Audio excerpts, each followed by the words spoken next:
Hi friends, ஜனநாயகனோட எடிட்டரான Pradeep Raghav அவர் ரீசெண்டாக வந்து கொடுத்துருக்க இன்டர்வியூவில் வந்து அவர் வந்து தளபதியோட ஜனநாயகன் படத்தை பற்றி ஷேர் பண்ணியிருக்காரு. நம்ம ஏற்கனவே பார்த்துருந்தோம், வினோத் அவர்கள் வந்து பிரதீப் ராகவுக்கு தான் வந்து கொடுப்பேன் அப்படிங்கிற மாதிரி சொல்லியிருந்தார். ஏன்னா ஏற்கனவே அவர் பார்த்து மீட் பண்ணி தளபதியோட மிகப்பெரிய ஃபேன் அவர். ஸோ அதனால் மீட் பண்ணி அந்த சான்ஸ் வந்து வாங்கினார். ஸோ அதன்படி பார்த்தீங்க அப்படின்னா ஜனநாயகன் படத்துக்கு வந்து 120 நாள் வந்து கொடுத்துருக்காங்க எடிட் பண்ணுறதுக்கு. ஸோ அது வந்து கொஞ்சம் வந்து முன்னாடியும் ஆகலாம், இல்லை பின்னாடியும் ஆகலாம். பட் டோட்டலாக அவங்க கொடுத்துருக்குற 120 நாள்.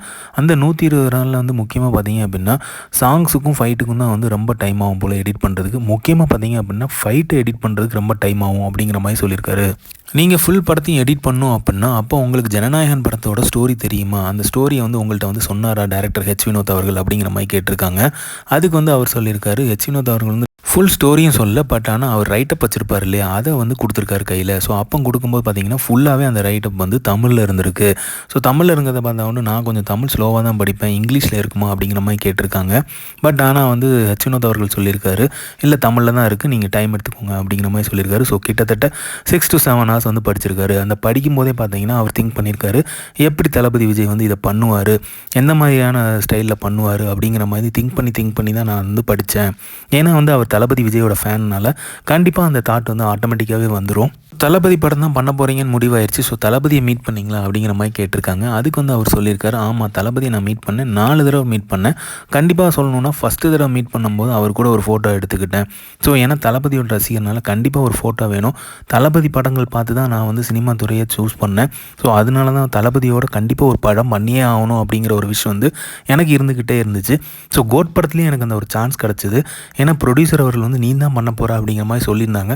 பட் ஆனால் கடைசி நிமிஷத்தில் வந்து வெங்கட் பிரபு டீம்லேருந்தே அவர் வந்துக்கான எடிட்டரை வந்து சூஸ் பண்ணிக்கிட்டாரு டேரக்டர் அப்படிங்கிற மாதிரி சொல்லியிருக்காரு. ஸோ இந்த எடிட்டிங் ஒர்க்லாம் பண்ணும்போது தளபதி போய் மீட் பண்ணேன். நான் ஒரு 3 தடவை மீட் பண்ணேன். ஃபஸ்ட்டு போகும்போது அசிஸ்டண்ட்டோடு போனேன், அதுக்கப்புறம் போகும்போது தனியாக தான் போனேன். ஸோ தனியாக மீட் பண்ணும்போது அவர் வந்து காமிக்கும்போது நைஸ் அப்படிங்கிற மாதிரி எனக்கு வந்து விஷ் பண்ணார். ஸோ அதுக்கப்புறம் அவர்கிட்ட நான் சொன்னேன், உங்களோட மிகப்பெரிய ஃபேன் அப்படிங்கிற மாதிரி சொன்னேன்.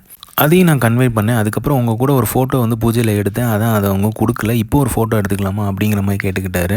அதுக்கு வந்து தளபதி வந்து ஓ ஷுவர் அப்படின்னு சொல்லிட்டு, ஆனால் வந்து இப்போ போஸ்ட் பண்ணாதீங்க இந்த ஃபோட்டோவை அப்படிங்கிற மாதிரி கேட்டுக்கிட்டாரு. ஸோ அது மாதிரி ஃபோட்டோ எடுத்துக்கிட்டேன். ஸோ அதுக்கப்புறம் வந்து பார்த்தீங்க அப்படின்னா எந்த எடிட்டர்கிட்ட வந்து நீங்கள் ஒர்க் பண்ணீங்க அப்படின்னு கேட்கும்போது பிரவீன் கிட்ட ஒர்க் பண்ணேன் அப்படிங்கும்போது, அப்போ பைரவா படம் எடுக்கும்போது நீங்கள் இருந்தீங்களா அப்படிங்கிற மாதிரி கேட்டார். இல்லை அதுக்கு முன்னாடியே நான் வந்து வெளியே வந்துட்டேன் அப்படிங்கிற மாதிரி சொல்லியிருக்காரு. ஸோ ஒரு தரமான ஃபேன் பாய் சம்பவம்னே சொல்லலாம். ஃபேன் பாய் தான் வந்து இந்த படத்தை வந்து எடிட் பண்ணிட்டு இருக்காருங்க பெரிய விஷயமா பார்க்கப்படுது. ஸோ அவர் ஷேர் பண்ண எக்ஸ்பீரியன்ஸ்லாம் பார்க்கும்போது கண்டிப்பாக ஒரு ஃபேன் பாய் சம்பவம் இருக்குங்கிறது தெளிவாகவே தெரியுது. ஸோ ஜனங்களின் நாயகனான ஜனநாயகன் மூவி வந்து தேட்டர்ஸை வந்து எப்படி வந்து ஆளப்போகுது அப்படி வெறித்தனமான ஒரு வெயிட்டிங்கில் இருக்குது. ஸோ இந்த மாதிரி தளபதி அப்டேட் தெரிஞ்சுக்கிறதுக்கு லைக் பண்ணுங்கள், ஷேர் பண்ணுங்கள், ஃபிலிமா சேனலை சப்ஸ்கிரைப் பண்ணுங்கள். தேங்க்யூ.